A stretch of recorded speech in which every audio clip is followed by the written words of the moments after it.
যারা এবছর উচ্চ মাধ্যমিক পরীক্ষা দিলে তাদের সবাইকেই শুভেচ্ছা ও অনেক শুভকামনা। তাদের আগামী জীবন ভালো হোক, খুব ভালো হোক।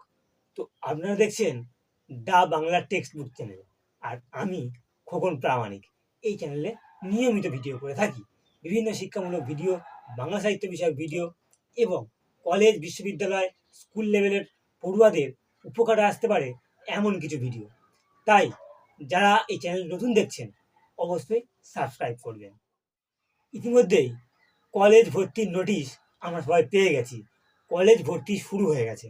এখন প্রশ্ন, অনার্স যদি অনার্স নেওয়ার ইচ্ছা থাকে তাহলে কোন বিষয়ে অনার্স নেওয়া সবচেয়ে ভালো হবে? কোন বিষয়ে অনার্স নিলে এগিয়ে যাওয়া হবে বা অনার্সটাকে টিকিয়ে রেখে পুরো কোর্সটি কমপ্লিট করা যাবে? এই বিষয়ে অনেকে অনেক রকম মন্তব্য করবে। পাড়ার দাদা দিদিরা তাদের বক্তব্য দেবে, বিভিন্ন ইউটিউবাররা তাদের ভিন্ন রকমের মতামত দেবে। এই বিষয়ে নিশ্চয়ই তোমরা আরও অনেক ভিডিও দেখেছো। আমি সেই সব কথা বলবো না। আমি বলবো ঠিক অন্যরকম কথা। যে অনার্স নিলে নিজেদের জীবনকে কাজে লাগবে, যে অনার্স নিলে নিজের সুপ্ত প্রতিভাকে তোমরা দেখাতে পারবে, আমি সেরকম সাবজেক্টের কথা বলবো। আরও বলবো, কোনো রকম ইউটিউবার, কোনো রকম পাড়ার দাদা দিদি তাদের বক্তব্য ভালো মতো যাচাই না করে একেবারে অনার্স নেওয়ার জন্য বা সাবজেক্টটিকে বেছে নেওয়ার জন্য প্রস্তুত হতে না করবো। আর বলবো সম্পূর্ণ ভিডিওটি দেখতে। আর এখনো পর্যন্ত যারা ভিডিওটি দেখলেন অবশ্যই সাবস্ক্রাইব করবে। প্রথমে জেনে নিই যে অনার্স কি।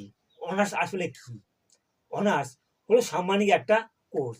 এই কোর্স মানে অনার্স আসলে একটি বিষয়ের প্রতি ছাত্রছাত্রীদের দক্ষতা তৈরি করা। অর্থাৎ ছাত্রছাত্রীরা বিভিন্ন বিষয়ের মধ্যে থেকে তাদের নিজস্ব একটি বিষয়ে দক্ষ হয়ে উঠবেন। সেই বিষয়ে তারা যথেষ্ট পরিমাণে জ্ঞান লাভ করবেন। সিলেবাস এবং সিলেবাসের বাইরে বিভিন্ন বই তারা পড়বে এবং আয়ত্ত করবে। তাহলে বোঝা যাচ্ছে যে কোনো একটা বিষয় অনার্স দিলে মাঝপথে কেটে যেতে পারে, মাঝপথে ভালো না লাগতে পারে।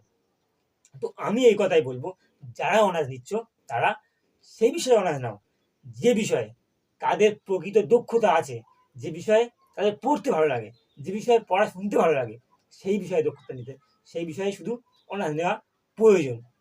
ধরো এমন একটা বিষয়ে অনার্স নিলে যেটা পড়তে একদম ভালো লাগে না, বা ক্লাসে স্যার পড়ালে একদম ভালো লাগে না, সে আসলে সেই বিষয়ের প্রতি টান নেই, সেই বিষয়ের প্রতি গভীরের প্রতি জানার আগ্রহ নেই, তাহলে সেই বিষয়ে অনার্স নিলে কখনো দক্ষ হয়ে ওঠা সম্ভব নয়।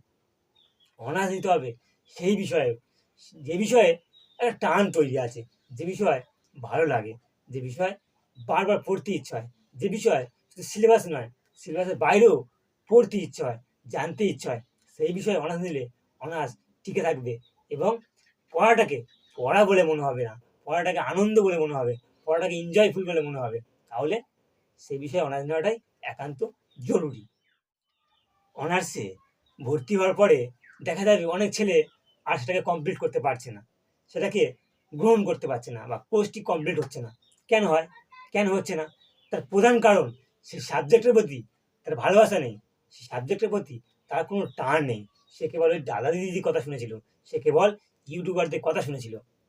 এই বিষয়ে থ্রি ইডিয়ট সিনেমার কথা মনে পড়ে যায়, যেখানে একজন হতে চেয়েছিল ফটোগ্রাফার, কিন্তু তার বাবা তাকে ইঞ্জিনিয়ার পড়তে পাঠিয়েছে। ফলস্বরূপ সে ভালো পারছে না, সে এসে ইঞ্জিনিয়ার কোর্সটি কমপ্লিট করতে পারছে না, সে নাগানি চুবানি খাচ্ছে। আমির খান সেই সিনেমার নায়ক, সে বোঝাচ্ছে যে যদি লতা মঙ্গেশকরকে ক্রিকেট খেলতে বলতো আর সচিন তেন্ডুলকারকে গান গাইতে বলতো তাহলে কেমন হতো। আমি এটাই বলতে চাইছি, লতা মঙ্গেশকর যেমন ক্রিকেট খেলতে পারবে না, সচিন তেন্ডুলকার যেমন গান গাইতে পারবে না, ঠিক সেই রকম যে বিষয়ে আমার জানার আগ্রহ নেই, যে বিষয়ের প্রতি ভালোবাসা নেই, সেই বিষয়ে যদি অনার্স নিয়ে ফেলি তো মাঝপথে সে অনার্স ছেড়ে দিতে হবে। কলেজে যেতে ভালো লাগবে না, পড়তে ভালো লাগবে না, শিক্ষকের বক্তব্য শুনতে ভালো লাগবে না, কিছুই ভালো লাগবে না তখন। আর যদি আমার ভালো লাগার বিষয়, আমার পছন্দের বিষয় অনার্স নিই এবং ক্লাসে বসে শিক্ষকের পড়া শুনি, তাহলে যথেষ্ট ভালো লাগবে। ধরো কারো বাংলা কবিতার প্রতি, বাংলা বিষয়ের প্রতি গভীর টান রয়েছে, ভালোবাসা রয়েছে, সে বাংলা ক্লাসে শিক্ষকের সমস্ত কথা সে তার ভালো লাগবে। তখন জীবন দাস পড়াবে বা রবীন্দ্রনাথ ঠাকুর পড়াবে, সত্যি তোমাদের পড়াবে, সে কিন্তু গভীর আগ্রহ নিয়ে শুনবে, গভীর আগ্রহ নিয়ে তার শিক্ষকের কথা শুনবে, কেননা সেই বিষয়ের প্রতি তার রয়েছে টান, গভীর টান। ধরো বাংলা যার ভালো লাগতো, সে নিয়েছে হিস্ট্রি বা এডুকেশন, এডুকেশনের ওই তত্ত্ব, ওই সংজ্ঞা তার কিন্তু ভালো লাগবে না। আবার যে হিস্ট্রি ভালো লাগবে, হিস্ট্রির মধ্যে যে টান রয়েছে, সে কিন্তু হিস্ট্রি ক্লাসের সমস্ত কিছুতে ভালো লাগবে। বাবর আকবর, সম্রাট অশোকের কাহিনী তাকে খুব বেশি পড়তে হবে না, সে অল্প পড়ে লিখে দিতে পারবে, কেননা ইতিহাসের প্রতি তার গভীর ভালোবাসা রয়েছে, অনুরাগ রয়েছে। তাই বলছি, বিষয়ের প্রতি ভালো লাগা তৈরি হওয়াটা খুব জরুরি। বিষয়ের প্রতি ভালো লাগা, ভালোবাসা না তৈরি হলে সেই বিষয় নিয়ে খুব বেশি দূর এগিয়ে যাওয়া সম্ভব নয়। এই বিষয়ের প্রতি ভালো লাগাটা অত্যন্ত জরুরি। ভালোবাসার বিষয়ের প্রতি অনার্স নেওয়াটা, ভালোবাসার বিষয়ের প্রতি দক্ষ হয়ে ওঠাটা অনেক সহজ হয়। তাই আমি ছাত্রছাত্রীদের বলবো, সেই বিষয়ে অনার্স নাও যা তোমাদের মন চাইছে, যা তোমাদের প্রাণ চাইছে। কারো কথা শুনে লাভ নেই, কেউ তোমার পড়াটা পড়ে উদ্ধার করে দেবে না, নিজের পড়া নিজেরই করতে হবে। সে সেটা পাস হোক, পাস যদি ভালো লাগে পাসে, অনার্স ভালো লাগলে অনার্সে নিজের সাবজেক্টে, সায়েন্স ভালো লাগলে সায়েন্স, আর্টস ভালো লাগলে আর্টস, কমার্স ভালো লাগলে কমার্স। নিজের কথা শুনো, মন কি বলছে সেটাই শুনো। কোনো দাদা দিদি, কোনো ইউটিউবার, কোনো কারো কথা শোনার দরকার নেই। শুধু নিজের মনকে প্রশ্রয় প্রশ্রয় দাও, মন কি বলছে তাই শোনো। আর যারা এই ভিডিওটা এতক্ষণ দেখলেন বা দেখলে, তোমাদের অনেক ভালো হোক, সুস্থ থাকো, সুন্দর হোক জীবন। আর এই চ্যানেলটি কিন্তু একটা এডুকেশনাল চ্যানেল, শিক্ষামূলক চ্যানেল। এই চ্যানেলে এডুকেশনের বিভিন্ন শিক্ষামূলক বিভিন্ন তথ্য আলোচনা করা হয়, বিভিন্ন চাকরি বাকরির খবর, প্রস্তুতি এবং বাংলা বিষয়ের সাবজেক্টের গভীর তত্ত্বাত্ত্বিক আলোচনাও হয়।